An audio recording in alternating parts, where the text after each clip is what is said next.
আশ্চর্য কথা, আপনি মুসলিম হয়ে কিভাবে গণতান্ত্রিক রাজনীতিতে আপনি বিশ্বাসী হতে পারেন? আপনি তাওহীদ বুঝতে পারেননি। সর্বক্ষেত্রে আল্লাহর বিধান মানার নাম হচ্ছে তাওহীদ। আমি রাজনীতিও করব আল্লাহর ইসলামী খেলাফা দিয়ে, ইসলামী শরিয়া দিয়ে, কোরআন হাদিস দিয়ে আমি রাজনীতি করব আল্লাহর বিধান দিয়ে, কিন্তু আমি রাজনীতি করছি গণতন্ত্র দিয়ে। বলেন কি দিয়ে? গণতন্ত্র। গণতন্ত্রের প্রবক্তাকে মুহাম্মদ সাল্লাল্লাহু আলাইহি ওয়াসাল্লাম, তাই না?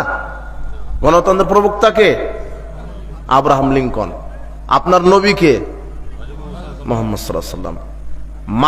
মানা লাগবে কাকে আর মানছেন কাকে? বুঝতে পারেননি কথা? গণতন্ত্র কুফরি মতবাদ।